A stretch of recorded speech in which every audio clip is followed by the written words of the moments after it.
Assalamualaikum warahmatullahi wabarakatuh. Hamidalillah sallian ala Rasulillah sallallahu alaihi wasallam. Bapak-bapak sekalian, alhamdulillah kita bisa lanjutkan kajian singkat kita di sore hari ini. Melanjutkan kemarin kitab Ta'lim Muta'alim. Untuk bab yang pertama, faslun fi mahiyatil ilmi wal fikhi wa fadlihi. Jadi tentang hakikat ilmu dan fikih serta keutamaannya. Qala Rasulullah sallallahu alaihi wasallam, thalabul ilmi faridatun ala kulli muslimin wa muslimatin.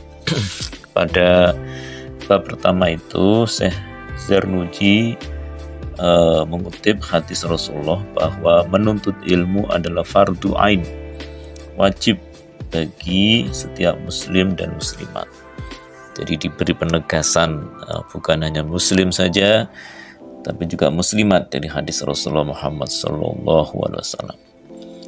Kemudian beliau menjelaskan, i'lam bi annahu la yuftaratu ala kulli muslimin wa muslimatin talabu kulli ilmin.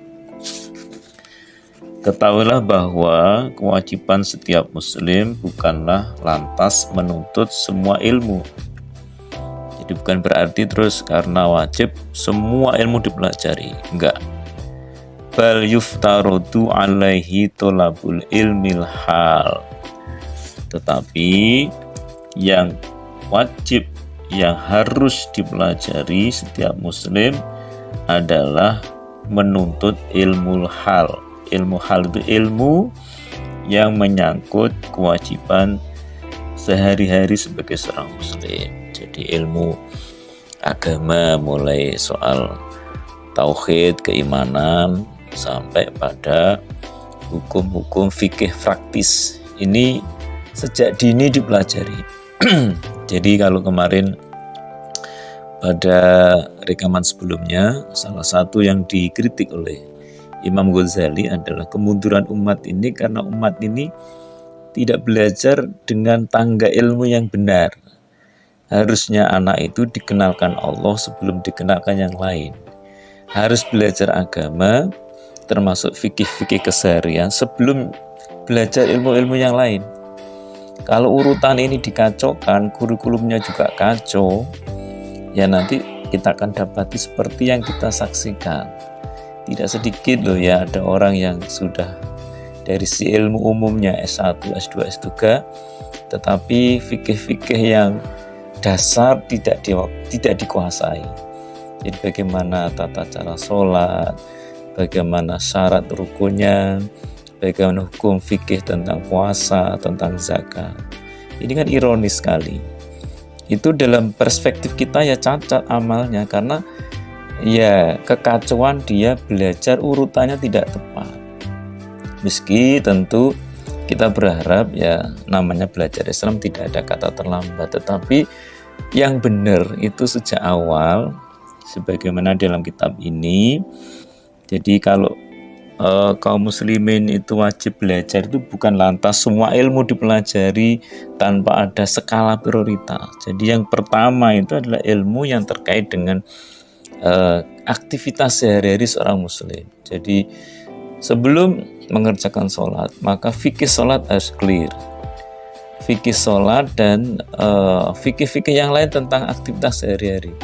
Karena al ilmu qoblal amal, ilmu itu sebelum amal. Ini penting untuk kita pahami. Kemudian beliau juga mengutip hadis ini, afdulul ilmi ilmul hal wa afdul amali hifzul hal. Jadi ilmu yang utama itu ilmu yang terkait dengan kehidupan sehari-hari. Jadi fikih praktis sehari-hari, bukan hanya ibadah mahdhah tapi juga fikih sehari-hari, mungkin tentang jual beli. Jadi harus clear dulu sebelum kita, jadi bertahap lah, jadi ketika mau jual beli, mau bisnis, hukum tentang soal itu harus clear supaya transaksinya tidak subhat. Ya. Demikian juga sampai nanti misalnya ya mau haji ya mana hajinya clear, mau menikah fikih munakahatnya clear. Jadi itu ya, jadi tidak terus semuanya dipelajari akhirnya bingung sendiri ya. Dan amal yang paling utama ya amal terkait dengan ilmu hal, sehingga dalam menjalankan aktivitas sehari-hari kita tidak melakukan satu aktivitas yang mencederai daripada amal itu sendiri. Ya, kalau kita perhatikan ini kenapa kok ditaruh di awal tentang hakikat ilmu. Nanti hubungannya dengan ini kejernihan otak kita belajar. Jadi salah satu kenapa orang susah menerima pemahaman yang baik tentang agama itu karena konsumsi yang buruk, karena aktivitas yang buruk. Makanya fikih yang dasar ini harus dipelajari awal sehingga aktivitasnya itu tidak menyimpang dari apa yang telah ditentukan. Jadi diberikan contoh di sini misalnya wa yuftarudu 'alal muslimi thalabul ilmi ma yaqulu fi ayyi halin kana. Jadi diwajibkan setiap muslim mempelajari ilmu yang terkait dengan kewajiban sehari-hari. Belum menggunakan istilah fi ayyi halin kana, dalam batas yang dalam kondisi apapun. Jadi kondisi apapun dia harus berusaha untuk terus menyempurnakan ilmu yang terkait dengan kewajiban sehari-hari. Kemudian berikan contoh di sini, fa inna la budda lahu minas shalah fa yuftaradu alai ilmu ma yaqulu fi sholati bi qadri ma yuaddi bihi fardhus shalah. Karena seorang muslim itu wajib menjalankan sholat, maka dia harus mempelajari fikih yang dibutuhkan di dalam sholatnya sampai batas ia bisa menjalankan kewajiban sholat tadi dengan sempurna. Jadi ini diberikan contoh itu ya tentang sholat. Jadi sebelum sholat tentu itu dua hal ya. Jadi kalau itu pendidikan sebelum balik ya, dua hal dikerjakan bersamaan. Satu sisi mereka diajari prakteknya, bersamaan diajari hukum-hukumnya, sehingga ketika sudah balik dia tidak mengalami masalah. Apakah cukup tentang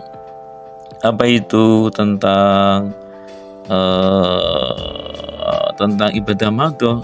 Tidak hanya ibadah madhoh, juga dalam perkara-perkara di luar ibadah madhoh, misalnya tentang muamalah. Jadi ini ada yang menarik di awal bab ini. Ada seorang ulama namanya Muhammad bin Hasan. Dia menulis kitab tentang perdagangan, al-buyu. Kemudian ditanya oleh salah seorang muridnya, yaitu Qila li Muhammad bin Hasan rahimahullahu ta'ala ala tusannifu kitaban fi zuhdi. Maka apa Anda tidak menulis saja kitab yang terkait dengan zuhud? Zuhud itu kalau orang mengartikan salah ya, sering zuhud itu dianggap wis gak patek seneng dunya, mikir akhirat ya. Kemudian beliau mengatakan qala sonaftu kitaban fil buyu. Oh tidak, aku menulis kitab tentang jual beli ini karena yakni az-zaidu menyataharrozu anis subhat. Karena orang zuhud orang yang mampu menghindari perkara subhat, bal makruhati fit tijarati, dan yang makruh dalam jual beli. Jadi zuhud bukan berarti tidak terlalu peduli dengan dunia, tetapi dunia itu dia raih tapi tidak menyimpang dari apa yang disyariatkan Allah Subhanahu wa taala. Saya kira itu kajian sore hari ini. Terima kasih. Billahi taufiq wal hidayah. Assalamualaikum warahmatullahi wabarakatuh.